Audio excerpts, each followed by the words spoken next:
Cheers everybody, happy National Cabernet Day. My name is Josh Baldovino and I'm the marketing manager here at Jaylor, and we are in our beautiful Hilltop vineyard here in Paso Robles. In a second I'll be joined and I'll introduce you to our red winemaker and our wine club director, but first I need to get them some wine. So we're in a vineyard, and yes, this is where we make wine, of course, and grow the grapes, but when we're ready to drink, of course, we have our casual wine fridge from Wine Enthusiast here. Fun story, we are now doing a giveaway with Wine Enthusiast to give away a much bigger wine fridge than this. It's an 80 bottle wine fridge. You can see that on the Wine Enthusiast Instagram. And you'll also, if you are selected as a lucky giveaway winner, you'll also get a set of Xenology Somm glasses, and as well as a Corvin pivot. There are a number of secondary prizes as well, and so you can go either onto our page or onto the Wine Enthusiast page to see how you can win the wine fridge. But let's get to celebrating Cabernet Day. So let's get some cab and let's get on with Brenden and Kasey. It's a little windy today too, but a perfect afternoon for Cabernet. And hi Brenden, hi Kasey, hey, how are you both? Hey. Hello. You already have wine, not, it's expertly staged here already. But for those who are just joining us, again, we're celebrating National Cabernet Day. I will get behind the camera in a second to help moderate and facilitate any questions that you have for Brenden or for Kasey. But first off, cheers you guys. Cheers. Cheers. Happy Cabernet Day. Happy Cabernet Day. Brenden, well, since you are a red winemaker, I'll steal the first question. Can you tell us what we're drinking today? So today we're going to have a little bit of fun. We're going to taste a vertical of some older wines from our Hilltop program of wines. So we're going to taste a 2013, a 2014, and a 2015. They're all Cabernet-based blends, and in celebration of Cabernet. And it's just a chance for us, Kasey and I, to look back and see how these different vintages are holding up, and see how they're improving and changing and all those things. And so, yeah. So we can start with the 2013 Hilltop, and as we taste through that, we'll also essentially start with what is the 2021 Hilltop, or the before of that. So, Yeah. So Brenden, you want to tell us a little Sure. bit about what we got here? And Yes. these grapes look a lot different than my normal table grapes. So. Yeah, yeah, that's right. Yeah, so these are Cabernet grapes. We are surrounded by acres of Cabernet here up in our Hilltop vineyard, and so these are Cabernet grapes, quite small.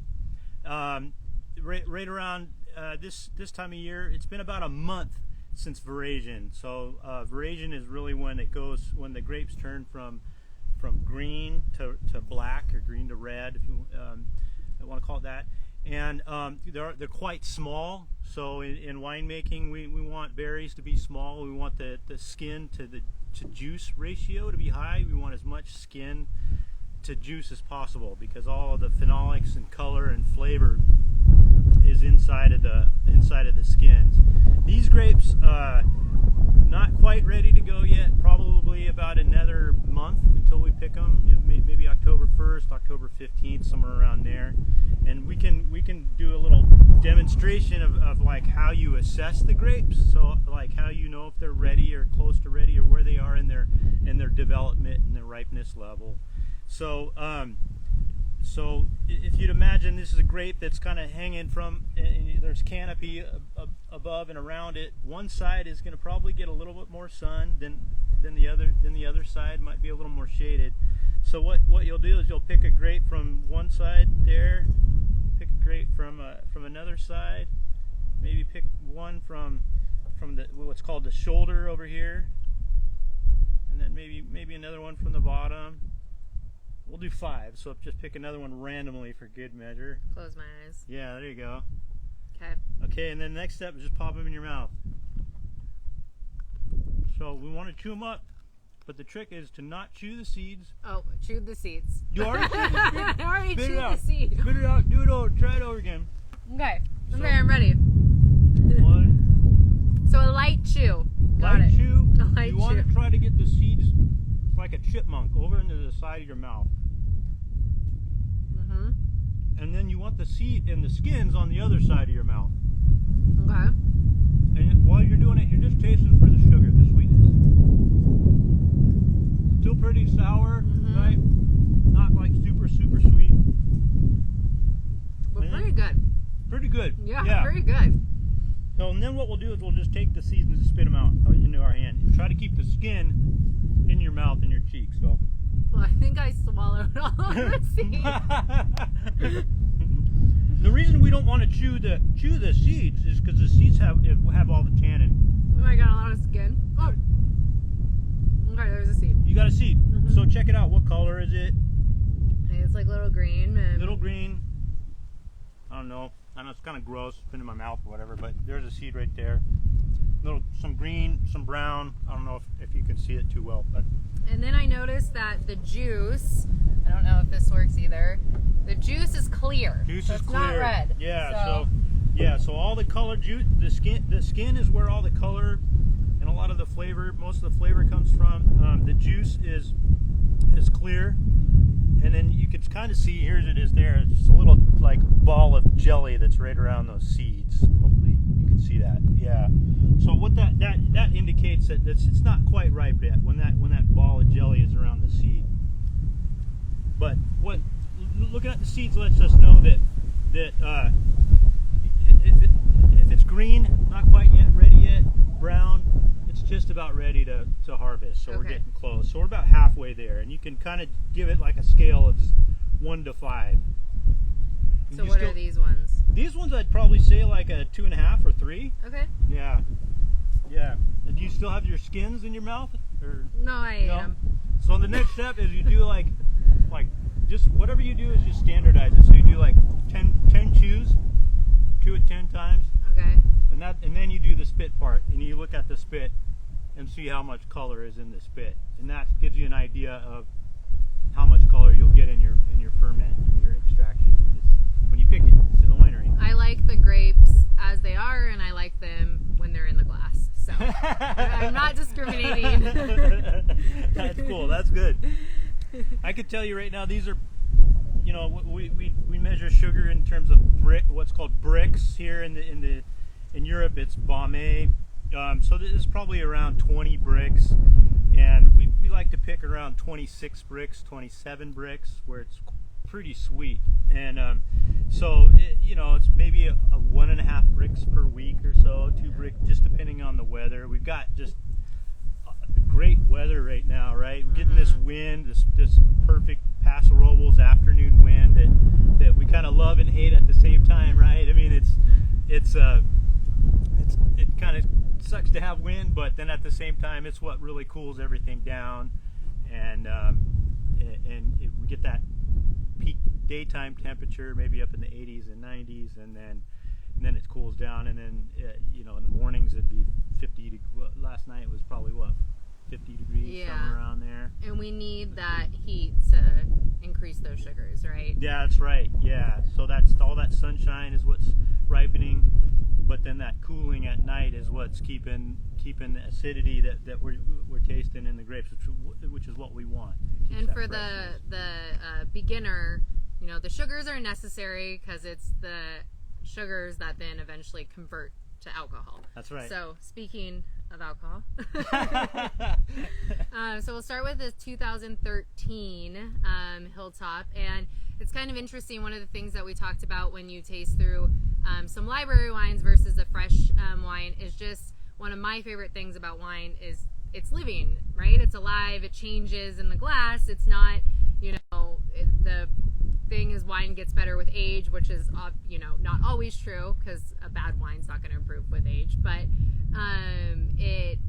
so it changes and it's living. So it's kind of nice to taste all 3 of these wines over 3 different years. So let's start with the 13. 2013. And maybe if you can, as you taste it, tell us a little bit about what you taste like now that it's a few years older versus what you would have expected to taste if you were tasting, you know, the current release, like a 2018 or 19? Sure, yeah. Yeah, so the first thing I would do is just look at the color. It's a little bit hard because we got a brown table or whatever, but still pretty. What would you call this color? It's not brick, but it's still pretty vibrant. Ruby-ish, yeah. Yeah, ruby is a good descriptor for that. Yeah, so I'd call it nice ruby, and you can kind of see through it at the end. But then once you get in about, you know, if you tilt the glass all the way to the rim, then it gets pretty opaque, you know, about an inch into it. So that's good. That opaqueness, that darkness, just means there's concentration and density and a lot of flavor. And if you're doing this at home, you can have a white piece of paper, instead of the brown table, which will really help see that color. Yeah. Then the next thing is just the sniff. And boy, to me, I'm just surprised at like how fresh it still is. I kind of get some of this plum character, raspberry, almost some candied kind of. Reminds me of like the Pez candy a little bit. And so the brick color is because as wine oxidizes or ages, it turns, you know, a little bit brick, and then as it ages, it also takes on sort of, when you said you're surprised by the freshness, it takes on what typically, like? Well, usually the fruit slowly, the fruit aromas slowly diminish over time. The oak aromas, the bouquet tends to stick around. So that's something that usually, once you've infused oak into the wine through barrel aging, that tends to stick around for however long you have the wine. But over time, the fruitiness tends to diminish a little bit, and it evolves. Just think about having, you know, fruit that you leave out on the table, you know, right when it's picked, fresh plum in the backyard or whatever. Right when it's picked, it's just so vibrant and fresh, almost like too intense, right?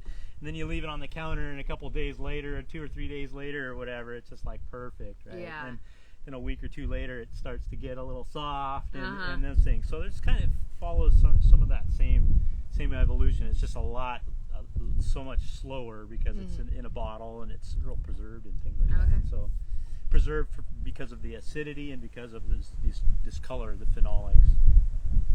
So I'm going to move on a little to the 14 because I tasted all of these before you got here, and I think the 14 was my favorite of the lineup. You make quite a few wines here, Jaylor, so you might not remember this, but the 14 in this lineup is the only one that has a little bit of Cab Franc in it. It has 4%. Okay, yeah, so I don't remember that. I feel like I get some of those like Cab Franc, like sort of those like dried herb characteristics in this wine, which I tend to really enjoy since I love Cab Franc.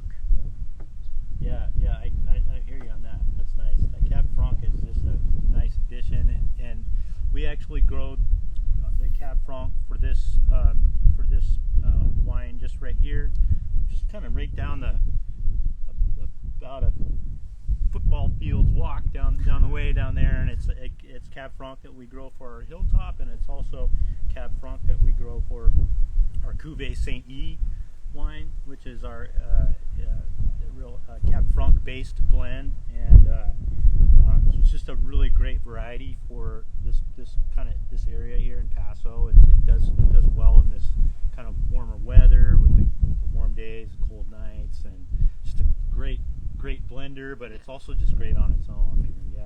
So from a winemaking standpoint, for instance, this wine, the 14, is the only one that has Cabernet Franc in it. Why would you add Cabernet Franc maybe to 1 year and not another That's year? a good question. So yeah, that's a great question. So Cabernet Franc, if you think about it, is adding that freshness and that kind of some of those herbal characters that just it's a nice accent to the wine. Where 2014 was a pretty warm vintage, so it got pretty ripe. Cabernet Sauvignon got real ripe, and so by reaching to the Cabernet Franc, we kind of rein that ripeness in a little bit and add some freshness back into the blend. And in 13, you didn't need that because According to you, 13 was a rock star vintage. Yeah, right? 13 Okay. was great. It was which is so, yeah, glad you brought that up. Yeah, 13 we always talk about, wines and how they are within relative to other wines, and so we call like 2013 would be what we'd call the vintage of a decade, where it just really had so much color and flavor that really stood out. And we can measure this quantitatively in our laboratory, where we can actually measure the pigments from vineyard block to vineyard block and from vintage to vintage and those sorts of things. So it really stood out as far as the amount of pigment, the amount of phenolics in the 2013 vintage wine. So yeah, it was a good vintage all throughout Paso. Yeah, if you made wine in 13 and it didn't turn out good, then you probably should pick another job or something like that, because that was just, everything was really perfect as far as the weather and the growing season and stuff like that. And then you're on the 15. I'm on the 15. Another pro tip for if you do sort of a vertical like this at home is it is nice to taste things in 3 different glasses, because that way you can smell the 3 different wines. You can taste through them, so you can taste the 15 and then compare it to the 13, or the 15 and compare it to the 14, and vice versa. So if you're doing it at home, I would suggest 3 glasses. It helps if you have a dishwasher, but it is well worth it to be able to taste through all 3 sort of at different times, versus pouring one in and going to the next That's one. right. So yeah. It gives them a chance to breathe. And you can kind of assess them over time and they change. Enjoy them over time. The wine changes in the bottle, but it also then changes in the glass, right? That's As you go through them. So that's pretty. I have some like stickiness on my from the grapes. Yeah. I mean, I crushed a lot in my hands. Well, I'm bringing you guys 2 questions that we have in the chat. Okay. First off, since you're talking about the different vintages, and I was actually curious myself as a wine newbie, why, as I'm now exploring wine for the first time, should I consider doing a vertical and tasting different vintages? Wow, that's a good question. Yeah, I want to know what your answer is too, Kasey. But for me, it's just looking back to they're like stamps in time, and each vintage is different. I can't think of too many other things that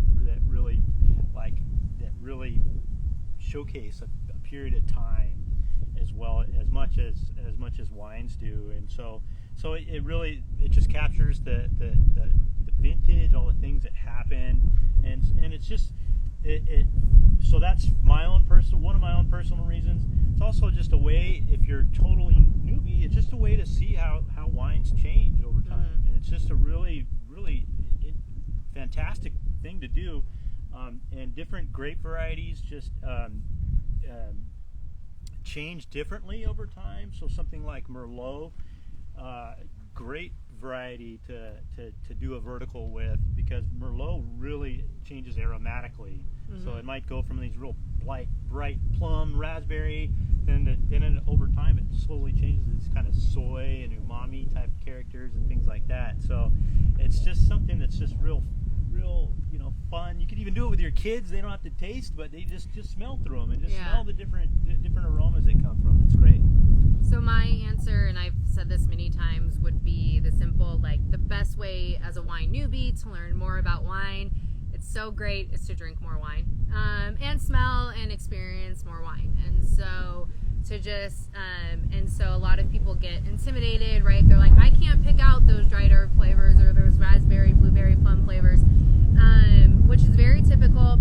So the goal would be to compare them side by side like we're doing now, and just try to pick out one flavor in each wine if you're a newbie. So just one, and then maybe it's not so intimidating. But again, best way to learn about wine is to drink more of it and to experience more of it, which is so great, right? Well, I will take that prescription.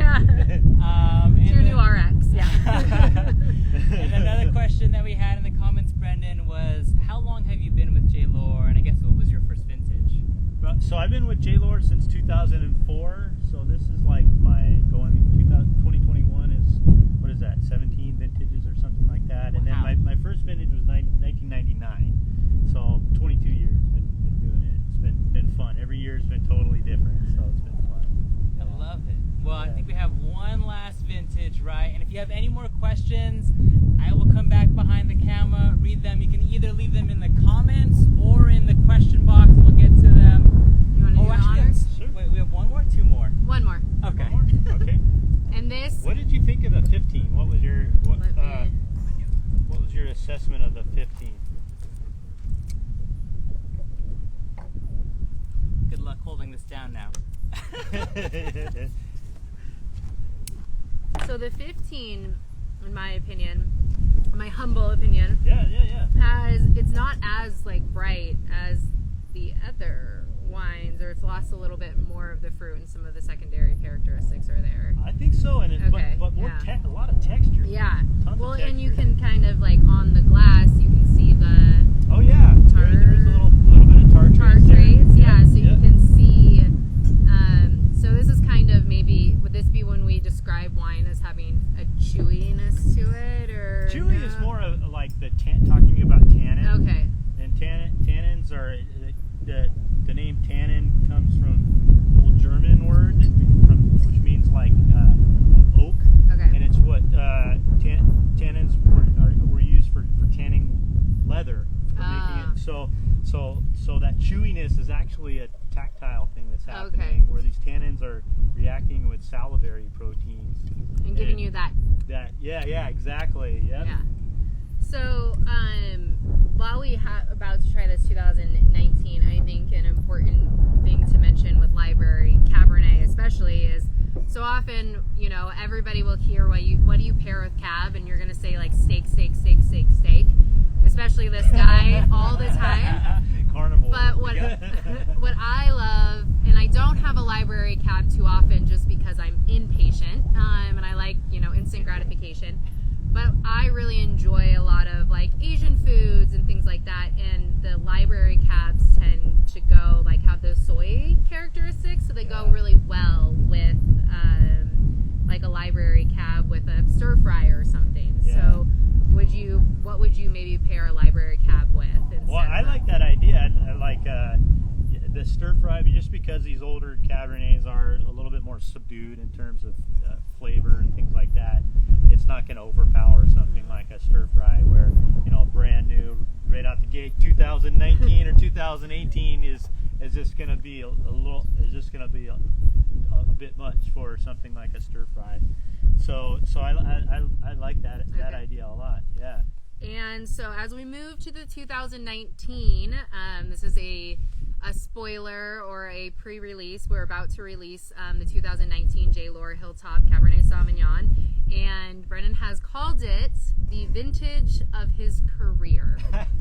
And I'm holding you to that as I taste it. So please tell us a little bit more. Like, how does a wine? Why do you think this is the vintage of your career? Well, yeah. I mean, at first I was calling it the vintage of a century or whatever. I realized I probably won't be tasting wine for a century to really validate that. And so at least so far, the 2019, when we were talking about this color, phenolics, and pigment, 2019 is just kind of blowing all the other vintages that we've seen so far. And I think Steve Peck, our director of winemaking, Jeff Meyer, our chief operating officer, who's been in the wine business making wine for a long time, I think both of them would agree that it's just really something special about this vintage. It really, even when you compare it to the 2013, it's just really fantastic as far as just the depth of color and depth of flavor and those sort of things. So super excited about it. The aromas too, I'm definitely getting like some florally characteristics that I don't necessarily pick up on with Cab. That is like, I want to bottle this as a perfume. And Nice. Oh, that is, yes. Yeah. That's- Yeah. So yeah, and this is it's real youthful right now. So it's got a lot of intensity on the palate, right? But that should, by the time it's released, it should just be just right. So. And Josh, our wine newbie, do you have What do you think, Josh? vintage of your career? Well, thanks for bringing me back onto the screen, Kasey. Easy, seamless production right there. I don't know. I mean, I am just enjoying your craft, Brenden. This one is very nice. But I can definitely see, I mean, for me, not being able to pick out any aromas, I can definitely see how this one is more floral than the other ones, though. Yeah. And like it's a brighter, I don't know if that's a term. Yeah, really. It'll be interesting, and like we could get together 5, 6, 7 years from now and taste this one and see if that floral is still there, see how that floral has changed. And, yeah. Oh, it's beautiful though. And then as we're talking about, there was another question. So the username is something playground. Actually, it's kind of a fun username. I did tease the wine fridge earlier, but are there any ideal storing tips as, you know, people are picking up bottles from their favorite producers and storing at their homes? Any best practices at all? Best practices, yeah. Kasey knows as well as I do.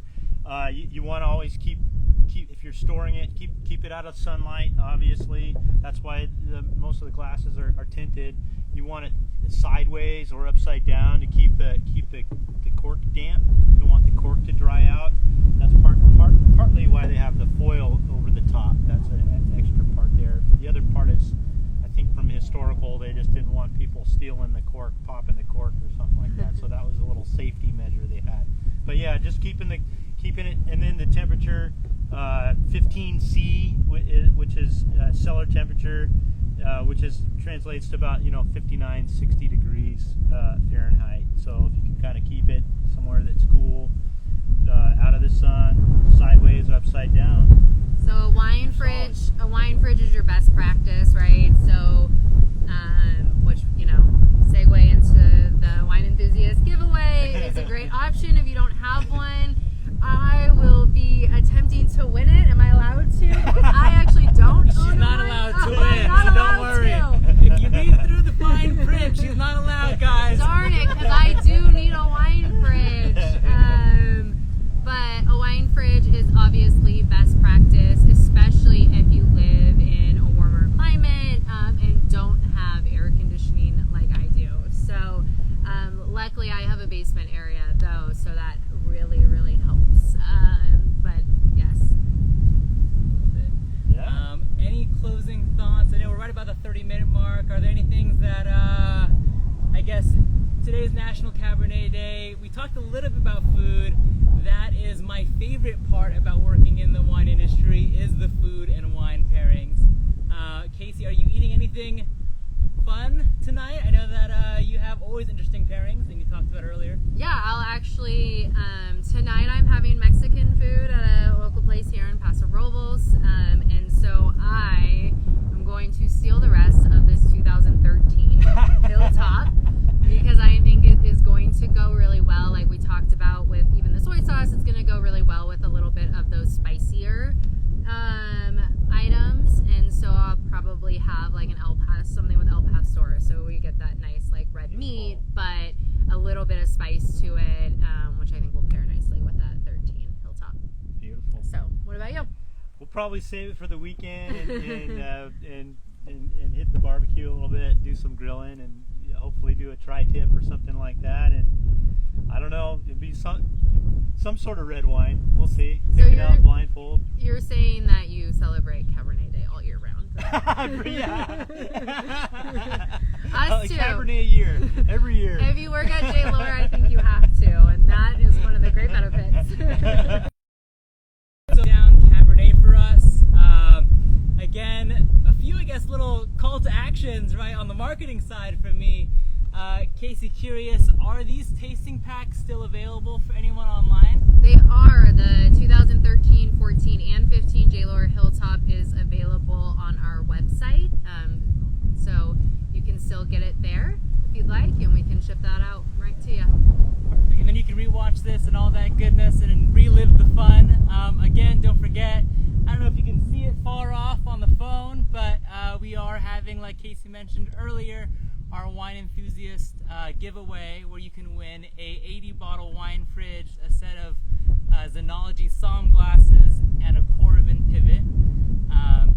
And of course, because I know that you all love these live events so much, we do have, for our wine club, we do have a wine club event in a few weeks with our president and COO and Kasey again for our wine club fall shipment. You want to join? Sure. Oh, he's in now. It's live, can't erase it. And then as well as October is Merlot month, and we'll do an event then, and you can see all that information on our website, jaylor.com. Other than that, you guys, we hope that you enjoy a wonderful National Cabernet Day. If you're posting it, hashtag share the Lohr, tag us at Jaylor Wines, and cheers, you guys. Cheers. Yes. Cheers. Cheers.